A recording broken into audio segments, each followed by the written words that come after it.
Hi guys, Dwayne here from Yugatech, and today we have the MEIZU mBlu 21. It's a freshly launched entry-level smartphone with an attractive price range under 4,000 pesos. This device is one of two offerings that have sparked MEIZU's comeback in the Philippines.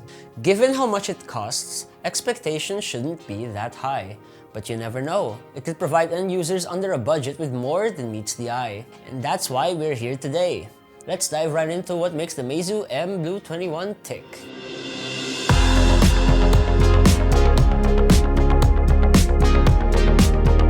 We got our review unit in Titan Black, which is mostly made out of plastic material. It features what MEIZU calls prism edge design, which is essentially just a faint shining effect seen along the back panel when hit with light. It's a muted and minimal design that's quite appealing under this segment. You'll notice that it also houses two sensors and a LED flash on the upper left of the back panel. Notably, the phone only has a single main shooter, which makes the other an auxiliary lens, but we'll discuss how they fare later.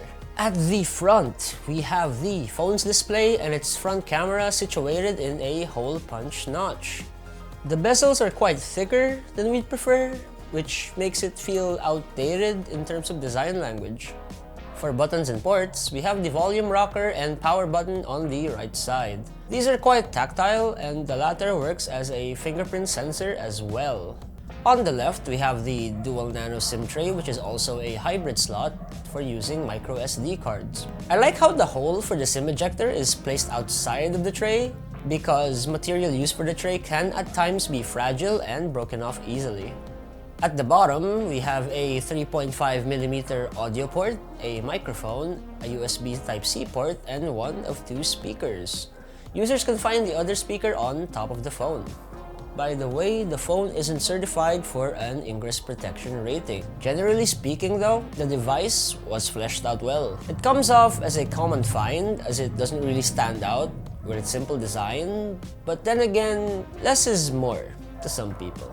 Running it back, the mBlu 21 has a 6.79-inch LCD panel that has a refresh rate of 90Hz. While it only supports HD+ resolution, we're not complaining considering how much the phone is. Audio output options include its stereo speakers and its 3.5mm audio port. Okay, so full disclosure, the display is decent for indoor use, whether you're scrolling or streaming videos online. However, it can struggle under direct sunlight outdoors. Users could max out its brightness as a quick fix at the expense of using more power. We have leveraged the screen mostly for browsing, multimedia consumption, and a bit of gaming. Fairly enough, it does provide end users with good color accuracy. Our only issue with the viewing experience is how thick the bezels were. The speakers aren't too great though. I mean, they work as intended, but the quality just isn't there. We recommend users to just use earphones or connect a pair of earbuds via Bluetooth instead. I do find it kind of odd though that the mBlu 21 has stereo speakers while the pricier Note 21 does not. For optics, the phone has a 13-megapixel main camera and an 8-megapixel front camera. The other sensor seen on the back panel is just an auxiliary lens, as mentioned, which won't really be used anyway. To elaborate, the main camera is alright when users shoot on default at 1x zoom.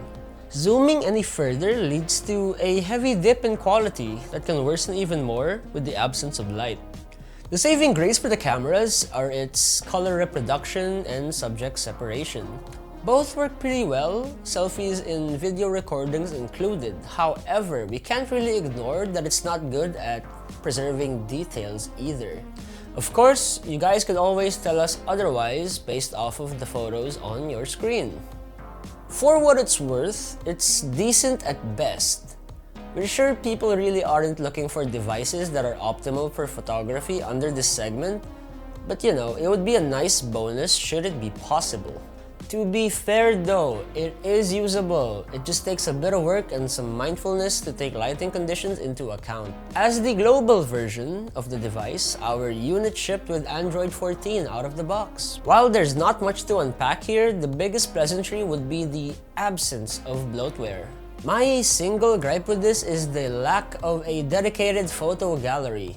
Users have to go into files to check on the recently taken photos, screenshots, and etc. Anyway, users will find Google's suite of apps which include YouTube and Drive pre-installed on the device.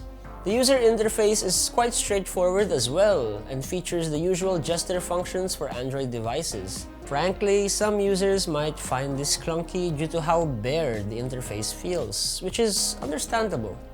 Personally, it makes me wonder if the experience would change if we had FlymeOS, which is MEIZU's native software skin. Under the hood, the MEIZU mBlu 21 is powered by a Unisoc T606 chipset. This comes with 8 cores and a Mali G57 MP1 GPU. For reference, our review unit came with 6GB of RAM and 128GB of internal storage. Plus, it supports microSD cards via a hybrid slot on its SIM tray for extra space. We've used the phone for browsing the web, streaming videos, and some gaming on the side. Of course, that didn't stop us from seeing if it could handle resource-heavy apps. Much to our luck, we found that it could handle Genshin Impact with the lowest graphics settings enabled. However, expectations should be leveled as optimal gameplay is far from possible.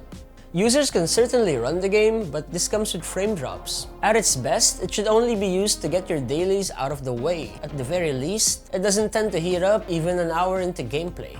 All things considered though, gaming with modern titles won't give users a seamless experience. Keep in mind, the minimum memory requirement for devices today is 8GB of RAM. As an alternative, users could also opt for lighter game titles. Our recommendations for this are Teamfight Tactics and Mobile Legends. Mobile Legends only has a minimum RAM requirement of 1GB, so it shouldn't be too taxing. Meanwhile, Teamfight Tactics runs with 30 frames anyway. It's a relatively popular game title that isn't too heavy.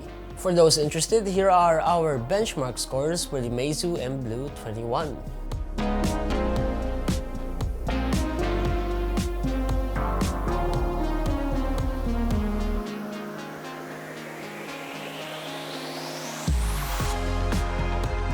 Moving on, the phone packs a 4,900 mAh battery and charges via USB Type-C. As mentioned, we've used the phone with a handful of tasks that range from light to heavy processing power. Still, it's fitting that we put it to the test with our usual benchmarking tools. In PCMark's battery test, the phone had an uptime of 14 hours and 20 minutes. The test was taken with the phone on 50% brightness in airplane mode and with muted volume. For our proprietary video loop test, the phone gave us 24 hours and 4 minutes of playback. This test was taken with the same variables mentioned prior while playing a full HD movie. From the tests, we can infer that multitasking isn't a strong point for the device, providing us with pretty standard uptime. However, it seems to excel in video streaming. This is likely due to how its chipset works, as we're assuming that it doesn't really need much to run the videos anyway. For connectivity, the phone supports 4G, Wi-Fi 5, Bluetooth 5, and dual nano SIM. These work pretty well with no gripes on our end in terms of connection stability. For calls, it's pretty standard as it works as intended. This is with either Wi-Fi or a connection via your mobile network provider. Wrapping up the video, the MEIZU mBlu 21 has a budget-friendly price tag of just 3,999 pesos.